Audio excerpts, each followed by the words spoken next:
Hi there, welcome back to my channel, and this is going to be a VR to Mark Geordie Slasher, who recently tagged me in a 10 memorable games list.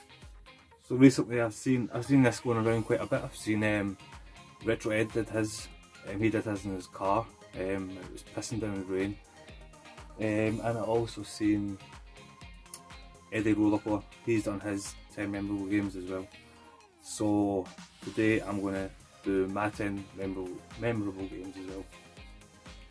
So first of all I'm going to go right back to my very earliest gaming memory, and I don't actually remember too much about the game because it was so long ago and I haven't played it since. But the first game I'm going to talk about is Flimbo's Quest. This is the Amstrad version. I had it on the Commodore 64 many moons ago, and it was part of a multi-cart. It was like a black multi-cart, and it had this game on it. It had Fiendish Freddy's Big Top of Fun or something, I think it was called. Fiendish Freddy's, it was like a circus game.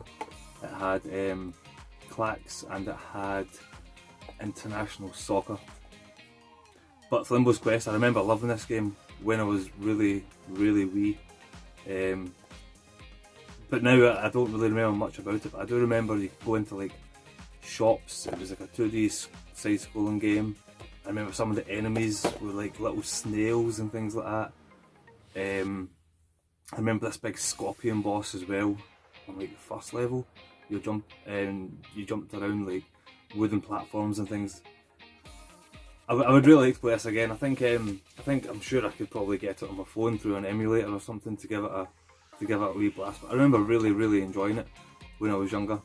So that is the first memorable game. And going forward now with this list, it's a lot of kind of not modern stuff, but completely skipping like 8-bit and 16 bits. Just because my gaming love kind of started around the PlayStation 1 time. I've always had consoles, I've always had computers, from Commodore 64 to Master System, Mega Drives, but it wasn't until the PlayStation 1 when I really got interested in computer games. And I remember playing Resident Evil, and that game just blew us away when we were younger. And that's when we really got hooked into gaming, and that's when we started to buy magazines and getting really invested in consoles and different companies and things. So the next one is Resident Evil 2. I remember we were so hyped for this game. We were so hyped. We would buy magazines constantly.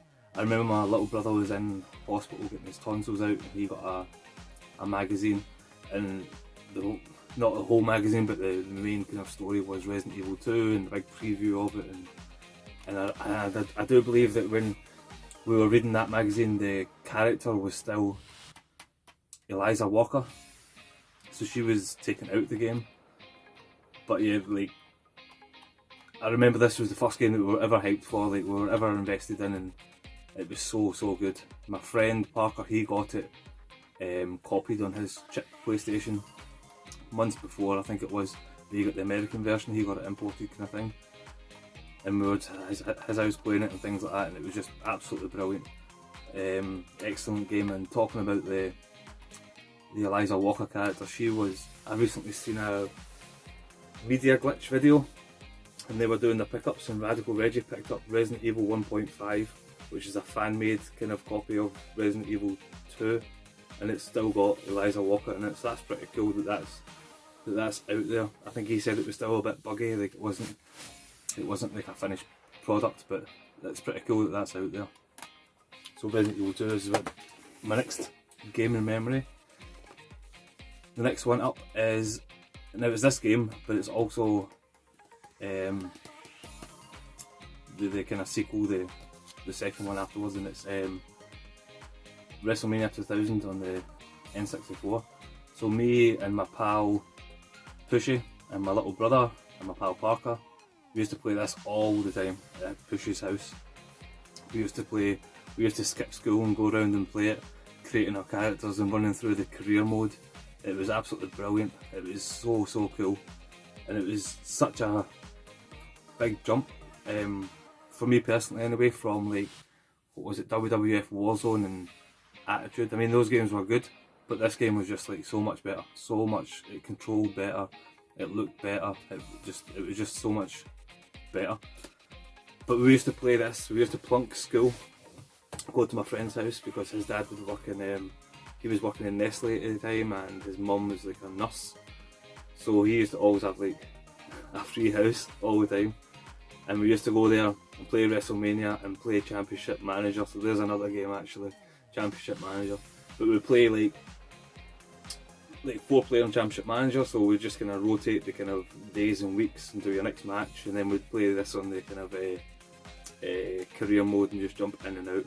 And it was absolutely brilliant. Those days were fantastic, loved it. But Wrestlemania, absolutely brilliant game, and No Mercy is probably the better game, but I don't have that at the moment. But fantastic, great memories with that.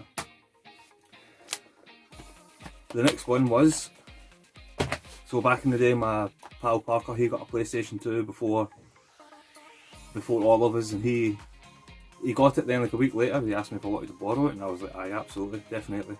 So borrowed his PS2, and he had, what games did he have? I think he had ISS and he had Bouncer, I think. But he also had this game, and this game was absolutely phenomenal. Absolutely phenomenal. A lot of people bought this game just for the demo of the other game that's with it, and it's Zoe, Zone of the Enders. Absolutely brilliant game. The second game is probably better, but the first game holds a lot of memories for me, because I absolutely, the whole control scheme, it was just such a joy to play as well, like flying around with your big cool ass mech. It was just brilliant. I loved it so much. The music was brilliant, and like I said, a lot of people probably bought it for the demo of Metal Gear Solid 2, which is another amazing game. But Zoe was brilliant. I loved the artwork, I loved the music, and it was probably the first PlayStation 2 game I played, and that was fantastic. And talking about Metal Gear Solid 2, I've got it right here, so that's my next one I want to talk about. Metal Gear Solid 2 Sons of Liberty. A massive curveball in the game was when you, I played the demo obviously, and you play in the tanker and you play Solid Snake, and that's an excellent segment of the game, but it's not even the main crux of the game. The main crux of the game, you play as Raiden, and there's a big fallout about that. People weren't happy that Kojima pulled the wool over your eyes and you didn't get to play Solid Snake. But I really still enjoyed it. I really liked how you've seen Solid Snake, or what was his name, Iroquois Pliskin. You saw him from like a different kind of perspective. You saw him from a different angle. Really, you saw there's a part with Ocelot's sister walking along the struts, and Solid Snake, Iroquois Pliskin's sniping them, and oh, it's just so cool.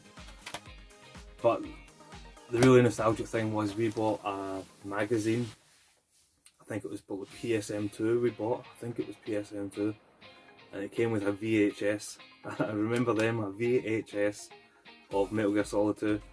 And it was just like the cinematics of it.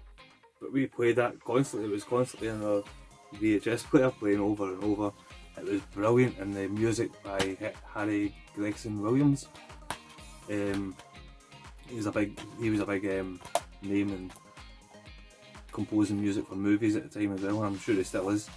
But the game is absolutely brilliant. I mean, even just the tanker level would have been a fantastic game as it was, but then you went with Big Shell with Raiden. Absolutely brilliant. The next one is, so recently I was on a podcast with the Retro Bear and Pete Fighter and Rollercore, and we briefly mentioned this game here, and Pete Fighter spoke about it a little bit as well, and it's Spec Ops The Line. The reason why this is on here as a memorable game is because this is like the first kind of game that I played where I felt it was more than a game almost. It's more almost like an experience. Like it is a game, obviously, you know, it's a cover-based shooter. You shoot people, you die, you move on to the next level, another wave, so on and so forth. But the underlying kind of story of it and the psyche of the main character and just the way, like if you buy into the story, you know, like Dubai's been wiped out by a sandstorm, and you've been sent in to find survivors and get them out and evacuate them. But like along the way, you see the main character's broken psyche, and he's just completely messed up. Fubar, I think, is the expression. There's a Fubar difficulty level as well. But he is just messed up in the head, and it's so good. Like, it's just such a class game that you have to really, really experience. I mean, I don't really want to spoil anything in it, but there's a particular level in it where you're in control of, I think it's an AC-130, like in the sky, and you're just bombing the place with is it AC-130? I think it is. I can't remember.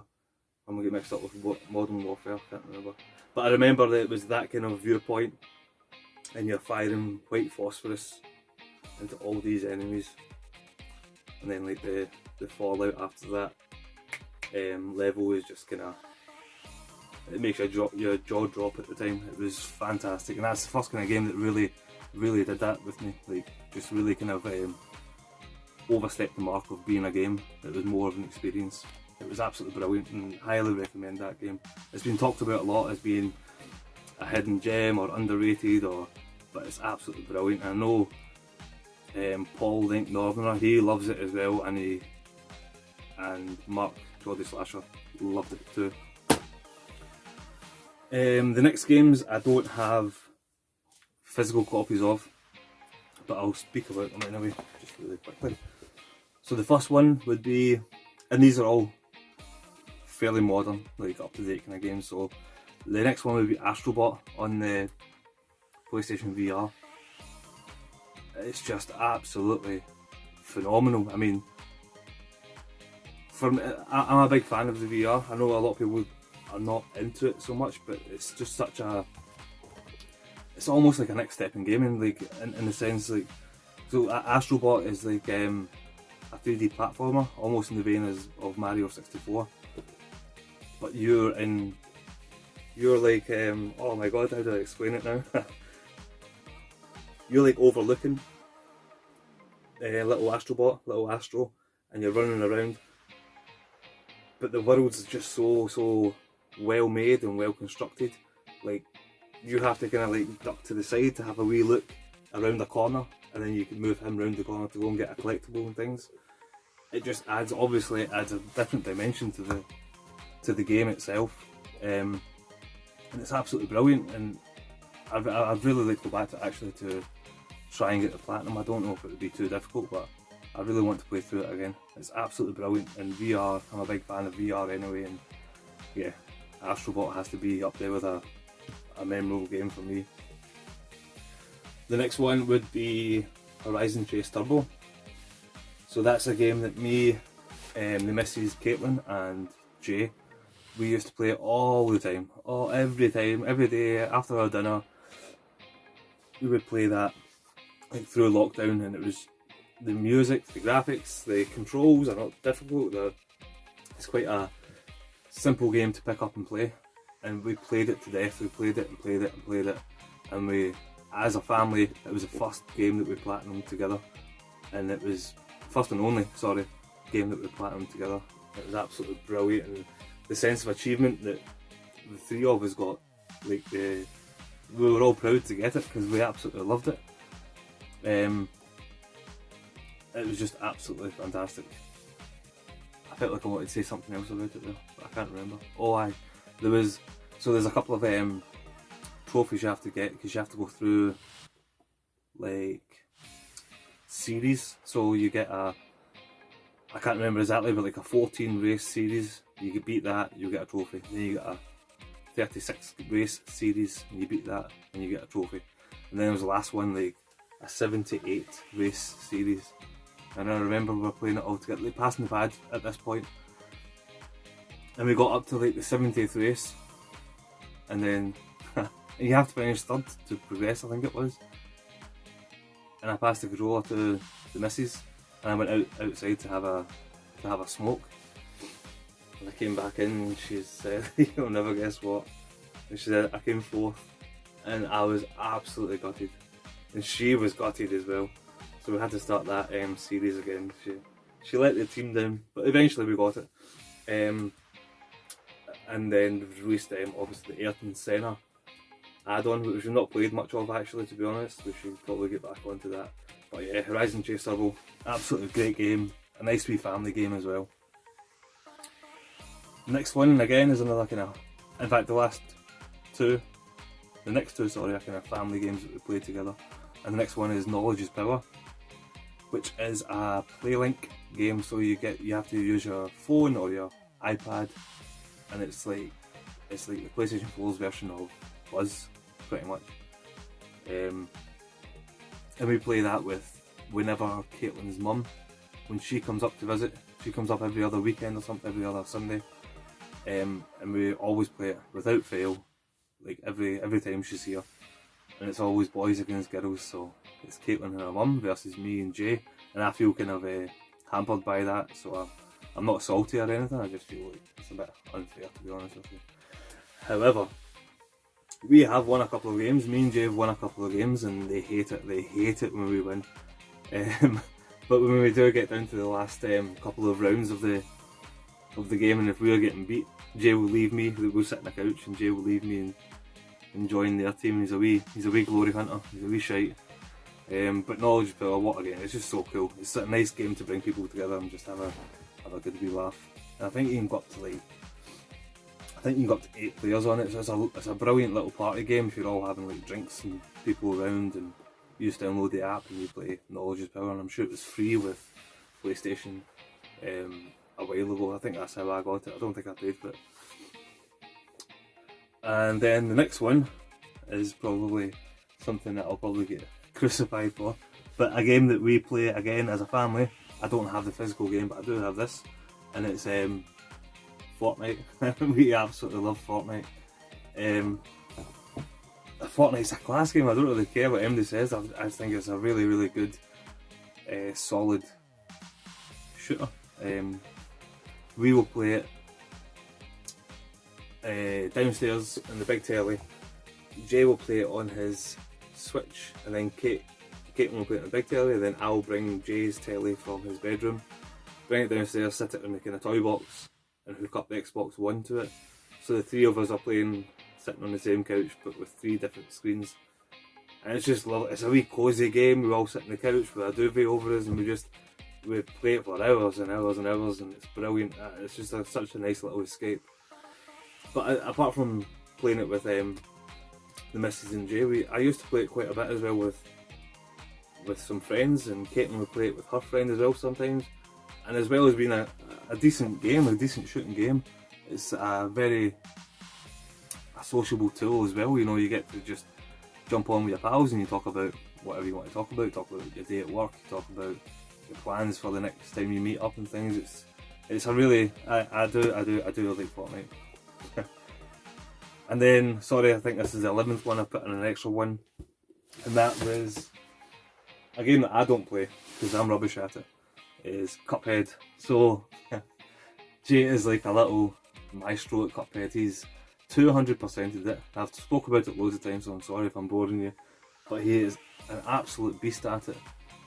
And I don't play it. I played it once with him because he wanted help with Dr. Cal's robot, which was like no, it wasn't Dr. Cal's robot, it was the dragon with like the cloud, Grim Matchstick, I think his name was. So he gave me one of the Joy-Cons and said, Dad, can you help me with this? And I was like, aye, okay, I'll give it a bash. And I was absolutely shocking at it. Shocking. And he ripped the controller out of my hand and he said, you know what, just forget it. And he played it by himself and he beat it. And he's obviously beat it since. It's such a hard game, but Jay's mastered it. He absolutely loves it. We've started watching the Netflix series, and it's a good little series. They're only 15-minute episodes, but it's quite good. And yeah, Jay absolutely loves it. He's a master at it, and I'm sure we're going to get on the next one, and he'll smash that as well, no doubt. So that is my 10 memorable games. 11, I think I threw in Cuphead there at the end. So I'm going to I've got to pick out, I think it's 3 people as well, so I'm going to pick out 2 people who are pretty big YouTubers, but generally because I do watch them, they're more streamers, so maybe they incorporate it into their streams or something, or if they want to do like a video, that'd be cool as well. So I'm going to call out Heaps of Games. I watch him a lot. I love what he's doing recently. He's doing he does a lot of like underrated games. I watch his streams. His streams are just cool places to go and hang out and talk to other people. The next one would be Game Culture. He's always in the chat of Heaps, and he's a cool guy, Scottish guy as well. So I want to call him out. He recently did a video. He got like a big picture, a big glass, kind of like, I don't know how you call it. It's not a 3D picture, but it's got kind of layers, and it's a big Cuphead map. So I'd love to see his 10 memorable games as well. And then the last one would be Omega Ace.